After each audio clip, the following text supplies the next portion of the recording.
கேரளாவில் ஒன்றிய அமைச்சர் சுரேஷ் கோபி மழையால் இடிந்த வீட்டை புதுப்பிக்க மனு கொடுத்த முதியவர் ஒருவரிடம் இது என்னுடைய வேலையல்ல என்று திருப்பிக் கொடுத்த சம்பவத்தால் சர்ச்சை வெடித்துள்ளது.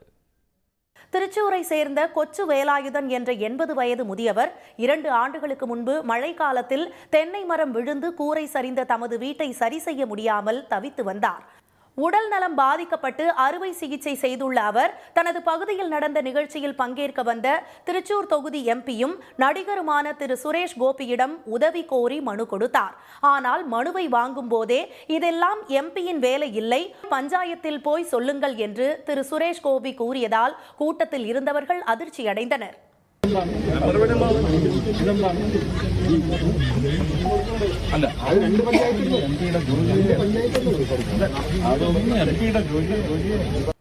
திரு சுரேஷ் கோபியின் அலட்சியமான பதில் கேரளா முழுவதும் வைரலான நிலையில் அவரது நடவடிக்கைக்கு கடும் கண்டனம் எழுந்துள்ளது. சம்பவம் குறித்து கருத்து தெரிவித்த முதியவர் கொச்சு வேலாயுதன் தனது மனுவை படித்து கூட பார்க்காமல் திருப்பி கொடுத்ததுதான் மிகுந்த மனவேதனையை ஏற்படுத்தியதாக கூறினார். ഒന്നും ചെയ്യില്ലെന്ന് പറഞ്ഞാൽ അത് മേടിക്കുകയും കൂടി ചെയ്തില്ല. അപ്പോൾ അത് മേടിക്കേണ്ട കാര്യമില്ലെന്ന് പറഞ്ഞു. വേറെ കാര്യത്തിന് വന്നതെന്ന് പറഞ്ഞു. ഞാൻ അതിനെപ്പറ്റി പറയാനും പറ്റില്ല, എനിക്കും പറയാൻ കുറേ കാര്യമുണ്ടല്ലോ. അപ്പോൾ നമ്മളത് സദസ്സിൽ ഒരു മന്ത്രിനെ വിളിക്കുന്നതല്ലേ, എന്നിട്ട് ഞാനൊന്നും മിണ്ടിയില്ല. ഞാൻ അങ്ങനെ മേടിച്ചു, അങ്ങനെ ചെക്കൻ വന്ന് അത് മേടിച്ചു. இந்நிலையில் இப்பிரச்சனையை கையில் எடுத்துள்ள மார்க்சிஸ்ட் கட்சியின் திருச்சூர் மாவட்ட செயலாளர் திரு KV அப்துல் காதர் மனுவை வாங்கும் போதே நிராகரிக்கப்பட்ட கொச்சு வேலாயுதத்தின் வீட்டை கட்டித்தரும் பணியை CPM மேற்கொள்ளும் என அறிவித்துள்ளார்.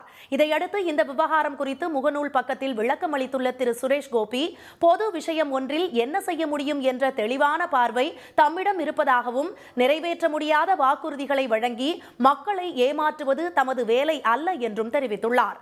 வீட்டு வசதி என்பது மாநில அரசின் விவகாரம், அதை தாம் எப்படி செய்ய முடியும் என்று வினவியுள்ள திரு சுரேஷ் கோபி, ஒரு குடும்பத்துக்கான வீட்டை கட்டித்தர வேறொரு கட்சி முன்வந்திருப்பதை வரவேற்பதாகவும் தம்மால் அவர்களுக்கு வீடு கிடைத்திருப்பதாகவும் தெரிவித்துள்ளார். உடனுக்குடன் செய்திகளை தெரிந்து கொள்ள சன் நியூஸ் பெல் ஐகானை கிளிக் பண்ணுங்க.